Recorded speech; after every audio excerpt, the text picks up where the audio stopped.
Warahmatullahi wabarakatuh. Yang terhormat Bapak Kepala UPT, yang kami hormati Bapak Ibu Koordinator, Bapak Ibu Wakil Kepala Sekolah, Bapak Ibu Ketua Jurusan, Bapak Ibu Pembina serta staf tata usaha. Alhamdulillah, puji syukur kita panjatkan kehadirat Allah Subhanahu wa Ta'ala atas kesempatan yang diberikan kepada saya di tempat ini untuk membahas atau mensosialisasikan terkait dengan rencana tindak lanjut kegiatan kami di PKG PJOK,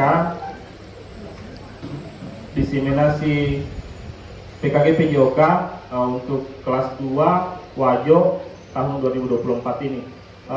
Salawat dan salam kita kirimkan kepada Nabiullah Muhammad SAW, Nabi yang menjadi teladan kita semua. Langsung saja mungkin pada kesempatan sore hari ini kami akan mensosialisasikan atau membahas terkait dengan rencana tindak lanjut kegiatan kami di diseminasi PKG PJOK yang kurang lebih telah 3 bulan kami lakukan, dan ini adalah modul terakhir. Di modul 3 ada 3 modul saja, beda dengan guru penggerak ada 6 modul kayaknya. 9 kah? Kalau kami hanya 3 modul, dan ini adalah modul terakhir, dan nantinya kami dituntut untuk membuat suatu rencana tindak lanjut terkait dengan model pembelajaran yang ingin kita lakukan di sekolah masing-masing. Dan saya mengangkat di sini kegiatan sport education model. Sebenarnya di dalam model-model pembelajaran yang telah kami pelajari di modul kedua kemarin, ada beberapa model pembelajaran yang muncul, dan termasuk sport education model ini kaitannya dengan project based learning. Saya mengangkat di sini adalah turnamen futsal. Kenapa saya mengangkat ini? Pada saat kami mempelajari modul kedua terkait sport education model ini, bayangan saya di saat pembelajaran itu langsung ke turnamen yang biasa kita lakukan, artinya OSIS Cup yang biasa kita lakukan terkait skandal futsal competition. Dan ternyata apa yang telah kita lakukan selama ini, selama kurang lebih beberapa tahun ini, inilah sebenarnya yang mau diangkat dalam pembelajaran PJOK. Dan secara secara ilmiah atau secara teori itu yang dibahas di dalamnya, dan kami mendapatkan bahwa kita sudah biasa lakukan sebenarnya, hanya mungkin secara teori dan secara ilmiah kita baru dapatkan di sini. Dan itulah saya berencana untuk mengangkatnya dan menjadikan rencana tindak lanjut kegiatan kami. Apa yang kami bahas terkait sport education model? Jadi di sini kami dituntut sebenarnya mensosialisasikan ini di komunitas pelajar sekolah atau kompel kami. Dan alhamdulillah dalam pembahasan mengenai kompel di sana kemarin, di sekolah-sekolah yang muncul kemarin, saya kira kompel kita yang paling aktif. Dan teman-teman juga teman-teman juga mengakui ada beberapa teman-teman guru penggerak di situ yang kami sama-sama dalam satu kelas. Ada Ibu Sri dari SMP 1 Giliran, dan memang mengakui kompel dari SMK Negeri 2 Wajo. Lanjut, latar belakang pelaksanaan RTL kami. Sport Education Model adalah model pendekatan pendidikan di dalam PJOK yang memberikan pendekatan secara holistik dan menarik untuk membentuk siswa menjadi individu yang sehat fisik, mental, sosial, serta mengalami kompetisi sejati, menghadapi tantangan dan belajar dari pengalaman nyata. Artinya, Sport Education Model ini memberikan pengalaman pembelajaran kepada peserta didik itu untuk mengalami kompetisi sejati dan menghadapi tantangan dan pembelajaran dari pengalaman nyata. Implementasi SEM Sport Education Model ini sangat memungkinkan dilakukan dalam co-curricular sebagai proyek kolaborasi lintas mata pelajaran untuk membuat event olahraga di sekolah. SEM bisa menguatkan kepemimpinan siswa atau student agency dengan memberikan ruang dan mengakomodir serta melibatkan siswa dalam memberikan pilihan atau choice, suara, voice, kepemilikan atau ownership siswa atau kepemimpinan yang dimunculkan dalam peran-peran nanti yang didapatkan dalam sport education model itu. SEM yang rencananya akan dilaksanakan di SMK Negeri 2 Wajo adalah turnamen futsal antar kelas sesuai dengan hasil diskusi dengan komunitas belajar di SMK Negeri 2 Wajo dan hasil identifikasi aset sekolah, baik identifikasi dari siswa kita sendiri. Mana tadi? Sekolah yang bisa diberdayakan. Turnamen futsal Skandawa Futsal Competition Volume 4 ini dipilih berdasarkan observasi bahwa banyak siswa yang berminat dalam permainan futsal dan memang ini adalah agenda tahunan kita sudah kurang lebih 3 tahun bersama Ibu Yui, bersama Ibu Pak Ulla, bersama Pak Arman, kita sudah melaksanakan ini, dikembangkan dalam rangka membantu murid mengembangkan dan menjaga gaya hidup aktif, sehat, serta bisa mengembangkan minat dan bakat di lingkungannya. Apa tujuan program ini? Program ini bertujuan untuk menciptakan pembelajaran yang berpusat pada peserta didik sebagai pusat pembelajaran di mana peserta didik bisa mengembangkan minat dan bakat yang dimilikinya. Tujuan utamanya adalah untuk meningkatkan kebugaran dan kesehatan fisik.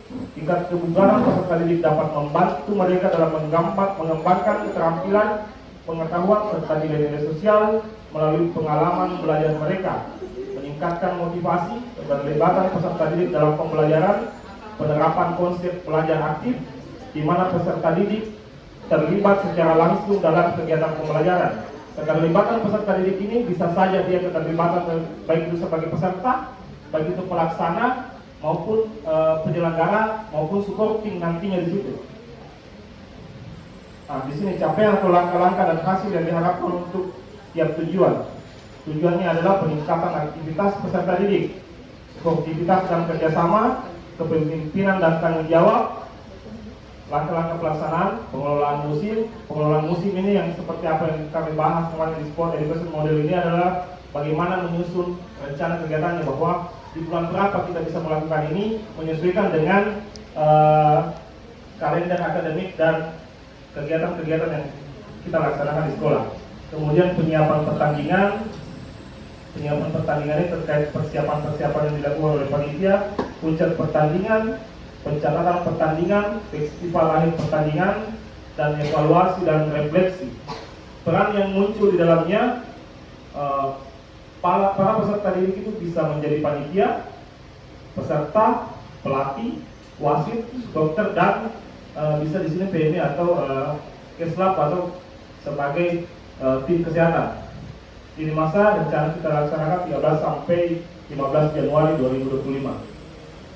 Peserta didik menentukan perannya masing-masing kaitannya dengan choice tadi, sesuai minat dan keinginan mereka untuk menjadi apakah untuk menjadi pemain, official tim, perangkat pertandingan, wasit, supporter, dan peran lainnya yang relevan dalam tiap langkah. Dalam tiap langkahnya, guru juga bisa menjadi di dalamnya bisa menjadi fasilitator, motivator, pembimbing, dan pengawas sebagai pelaku utama yang bertanggung jawab menentukan segala keputusan. Kapasitas yang dimiliki sekolah kita, di sini saya membahas bahwa guru kita di sini adalah 48 orang, dan di antara ini kaitannya dengan aset sumber daya, aset manusia. Peserta didik kita berjumlah, masih saya pakai 600 orang di sini, alat-alat yang dimiliki, jaringan dan aset aset finansial, bos. Jadi itu untuk kemudian rencana evaluasi tujuan pembelajaran, wawancara guru dengan peserta didik dari berbagai peran yang dimunculkan, pembalik dari peserta didik yang dituliskan di post-it, refleksi guru, wawancara guru terhadap perencanaan, pelaksanaan dan pengelolaan sport education model ini. Evaluasi kerja tim, refleksi guru dan peserta didik, evaluasi penerapan konsep fair play, itu dengan model catatan perlombaan dan peserta didik, evaluasi manajemen kelas dan pengelolaan waktu dengan catatan observasi guru, pengembangan perbaikan dan perubahan dengan catatan rencana tindak lanjut. Apa tantangan yang dimiliki? Di sini kami hanya mengumpulkan 3, yaitu pengelolaan waktu yang padat dan terbatas, motivasi siswa yang tidak merata. Kenapa saya menunjukkan motivasi siswa yang tidak merata? Karena di sini kita ada beberapa jurusan memang yang motivasinya ke apa ya, kegiatan futsal ini memang agak kurang, termasuk di AKL dan di APAT. Sekarang ada pasangan yang terbatas. Solusi memaksimalkan waktu yang tersedia dengan disiplin terhadap timeline yang telah ditetapkan. Kemudian untuk motivasi ini membuat kegiatan tambahan yang lebih menarik. Sama halnya kemarin di skandal futsal volume 2, kita rangkaikan dengan hari ulang tahun sekolah dan beberapa kegiatan-kegiatan yang ada di dalamnya. Ada kolaborasi dengan seni untuk tarian pembukanya dan kegiatan-kegiatan lain. Kemudian ketiga, memanfaatkan sumber daya yang ada. Di sumber daya yang ada ini langsung saya terpikirkan bahwa bagaimana memanfaatkan teman-teman berkolaborasi, teman-teman di TI untuk memanfaatkan scoring board digitalnya dan memunculkan dalam kegiatan kita. Ini dan dokumentasi yang hari ini baru kita bisa munculkan nanti. Skandal futsal competition volume 4. Terima kasih. Saya kira itu yang sempat kami sosialisasikan dan sempat kami bahas.